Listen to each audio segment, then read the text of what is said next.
आज हम चलते हैं एक ऐसे शहर की कहानी में जिसकी पहचान ना पीतल की चमक में बसी हुई है।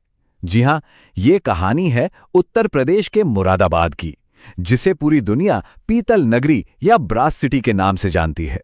पर कभी सोचा है कि आखिर कैसे कोई एक शिल्प, कोई एक क्राफ्ट एक पूरे शहर की पहचान बन जाता है? ये जो तस्वीर है ना, ये सिर्फ एक कारीगर के हाथ नहीं है, ये तो पूरे शहर की धड़कन है जिसने पीढ़ियों से इस कला को, इस हुनर को जिंदा रखा है। तो चलिए इस अनोखी कहानी की एक एक परत को खोलते हैं। अच्छा, मुरादाबाद की कहानी को समझने के लिए कुछ जरूरी बातें जान लेते हैं। देखिए, 2011 की बात करें तो यहाँ की आबादी करीब 47.7 लाख थी और ये उत्तर प्रदेश का दूसरा सबसे ज्यादा आबादी वाला जिला है। पहचान तो खैर पीतल नगरी के तौर पर पूरी दुनिया में है, लेकिन बात सिर्फ कला तक ही सीमित नहीं है। ये शहर नॉर्दर्न रेलवे का एक बहुत बड़ा जंक्शन भी है। और हाँ, 2003 में यहीं पर यूपी का पहला स्पेशल इकोनॉमिक जोन यानी SEZ बना, जिसने तो इसकी आर्थिक दिशा ही बदल कर रख दी। तो सवाल वही है, ये जो स्थानीय कला थी, ये दुनिया के मंच पर कैसे चमकी? देखिए, ये कोई रातों रात हुआ जादू नहीं था। नहीं, इसके पीछे कुछ बड़े स्ट्रेटेजिक कदम थे, कुछ ऐसे फैसले थे जिन्होंने इस शिल्प की, इस क्राफ्ट की किस्मत हमेशा हमेशा के लिए बदल दी। ये पूरी यात्रा ना 3 बड़े मील के पत्थरों से होकर गुजरी। सबसे पहले 2003 में जब SEZ बना तो इसने एक्सपोर्ट के लिए दुनिया भर के दरवाजे खोल दिए।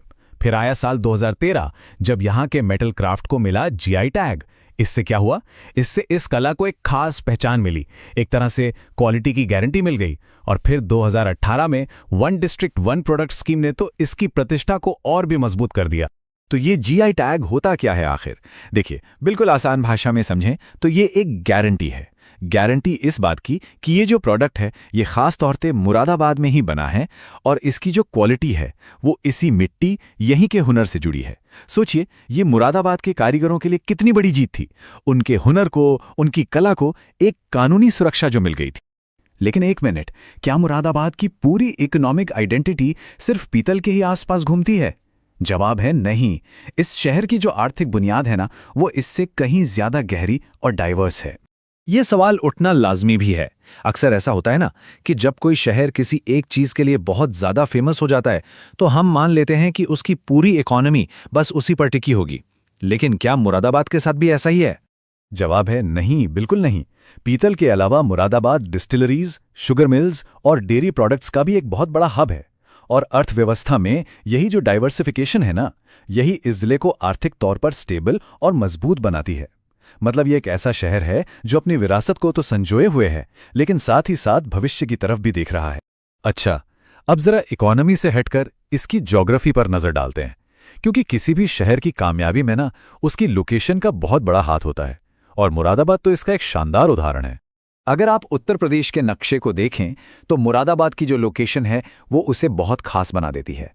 ये सिर्फ एक और शहर नहीं है, बल्कि ये एक स्ट्रेटेजिक पॉइंट है, एक ऐसा प्रशासनिक और ट्रांसपोर्टेशन केंद्र जो इसे पूरे राज्य और देश से जोड़ता है। इसके आसपास देखिए, बिजनौर, उत्तराखंड, रामपुर, संभल और अमरोहा जैसे जिले हैं, और रामगंगा जैसी नदियां हैं जो इस जमीन को सींचती हैं, इसकी प्रॉस्पेरिटी को बढ़ाती हैं। तो ये सिर्फ ज्योग्राफी की बात नहीं है, ये है कनेक्टिविटी की कहानी।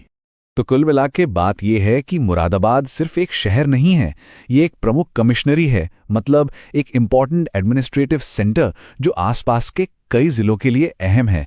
साथ ही ये एक बड़ा ट्रांसपोर्ट हब भी है। नमस्कार, आज बात करते हैं भारत के एक ऐसे शहर की जिसकी पहचान उसकी कला और इतिहास से है। जी हाँ, हम बात कर रहे हैं उत्तर प्रदेश की मशहूर पीतल नगरी मुरादाबाद की। स्क्रीन पर एक नंबर दिख रहा है, 47,72,006। अब ये सिर्फ एक नंबर नहीं है, बल्कि एक बहुत बड़ी कहानी की शुरुआत है। ये इस शहर के आकार, इसकी धड़कन को दिखाता है। तो सवाल ये है कि आखिर ये है क्या? तो ये आंकड़ा है 2011 की जनगणना के हिसाब से मुरादाबाद जिले की आबादी का। सोच कर देखिए, इतनी बड़ी आबादी, ये इसे इलाहाबाद मतलब आज के प्रयागराज के बाद पूरे उत्तर प्रदेश का दूसरा सबसे ज्यादा आबादी वाला जिला बना देता है। ये बस एक शहर नहीं, अपने आप में एक दुनिया है। तो जाहिर है सवाल उठता है कि भाई इतने बड़े और घनी आबादी वाले जिले को आखिर मैनेज कैसे किया जाता है, इसका एडमिनिस्ट्रेशन कैसे काम करता है। चलिए इसके प्रशासनिक ढांचे को जरा समझते हैं। ये देखिए मुरादाबाद का नक्शा, इससे पता चलता है कि ये उत्तर प्रदेश में कहाँ पर है। इसके पड़ोसी जिले हैं बिजनौर, रामपुर और अमरोहा। अब इतने बड़े जिले को ठीक से चलाने के लिए इसे कई छोटी यूनिट्स मतलब तहसीलों में बांटा गया है। यही तहसीलें हैं जो इसके पूरे कामकाज की रीढ़ हैं। तो कुल मिला के यहाँ 4 मुख्य तहसीलें हैं, मुरादाबाद, बिल्लारी, कांठ और ठाकुरद्वारा। और बात यहीं खत्म नहीं होती, हर तहसील को और भी छोटे छोटे ब्लॉक्स में बांटा गया है। ऐसा इसलिए ताकि एडमिनिस्ट्रेशन एकदम जमीनी स्तर तक मतलब ग्रासरूट लेवल तक पहुंच सके। यही वो पूरा संगठित ढांचा है जो इस विशाल जिले को इतने अच्छे से चलाता है। तो ये तो हुई आज की बात। अब जरा समय में पीछे चलते हैं, क्योंकि मुरादाबाद की कहानी कोई नई नहीं है। इसकी जड़ें बहुत गहरी हैं और ये हमें सीधे मुगल काल में ले जाती हैं। ये तस्वीर देखिए, ये हमें उसी दौर की एक झलक देती है। ये जो ऐतिहासिक किला दिख रहा है ना, ये सिर्फ एक इमारत नहीं है, ये शहर की मुगल विरासत का एक जीता जागता सबूत है। कह सकते हैं कि यहीं से मुरादाबाद के बनने की कहानी की शुरुआत हुई थी। तो हुआ ये कि साल था 1625। मुगल सेनापति रुस्तम खान ने इस शहर की नींव रखी। उस वक्त ये इलाका कटहरिया राजपूतों का गढ़ माना जाता था और इसका नाम रखा गया मुगल बादशाह शाहजहां के बेटे शहजादे मुराद बख्श के सम्मान में। और क्योंकि ये रामगंगा नदी के किनारे बसा था, इसकी लोकेशन इतनी स्ट्रेटेजिक थी कि ये बहुत जल्दी ही व्यापार और ट्रांसपोर्ट का एक बड़ा सेंटर बन गया। चलिए इतिहास से निकलकर अब आज के मुरादाबाद की बात करते हैं। इसकी सांस्कृतिक पहचान क्या है? वो कौन सी जगह हैं, कौन से लोग हैं जो इस शहर की रूह को, इसकी आत्मा को जिंदा रखते हैं? ये तस्वीरें देखिए, ये शहर की डाइवर्सिटी, इसकी विविधता की पूरी कहानी बयां करती हैं। एक तरफ आपको doctor B.R. Ambedkar police academy जैसी एक मॉडर्न नेशनल लेवल की संस्था मिलेगी, तो दूसरी तरफ रजा लाइब्रेरी और जामा मस्जिद जैसी ऐतिहासिक धरोहरें भी हैं। और फिर लाल मंदिर और गौतम बुद्धा पार्क जैसी जगह हैं जो दिखाती हैं कि यहाँ का माहौल कितना मल्टीकल्चरल और शांत है। लेकिन देखिए, किसी भी शहर की पहचान सिर्फ इमारतों या इतिहास से नहीं बनती। पहचान बनती है वहाँ के लोगों से। और जब मुरादाबाद के लोगों की बात हो तो अदब और शायरी की दुनिया का एक नाम है जो सबसे ऊपर चमकता है, और वो नाम है जिगर मुरादाबादी। उनका असली नाम था अली सिकंदर, लेकिन पूरी दुनिया उन्हें जिगर मुरादाबादी के नाम से जानती है। वो 20वीं सदी की उर्दू शायरी के, आप कह सकते हैं, सबसे बड़े सितारों में से एक थे। उनकी गज़लों ने तो न जाने कितने लोगों के दिलों पर राज किया। उनके काम को कितना सराहा गया, इसका अंदाज़ा इसी बात से लगा सकते हैं कि 1958 में उनकी किताब आतिश-ए-गुल के लिए उन्हें साहित्य अकादमी अवार्ड मिला। इतना ही नहीं, अलीगढ़ मुस्लिम यूनिवर्सिटी ने भी उन्हें मानद D.Litt की उपाधि दी थी। तो हमने इतिहास देखा, एडमिनिस्ट्रेशन समझा और संस्कृति की भी बात की। अब इन सारे धागों को एक साथ पिरोते हैं और समझने की कोशिश करते हैं कि मुरादाबाद का असली सार, इसका एसेंस क्या है।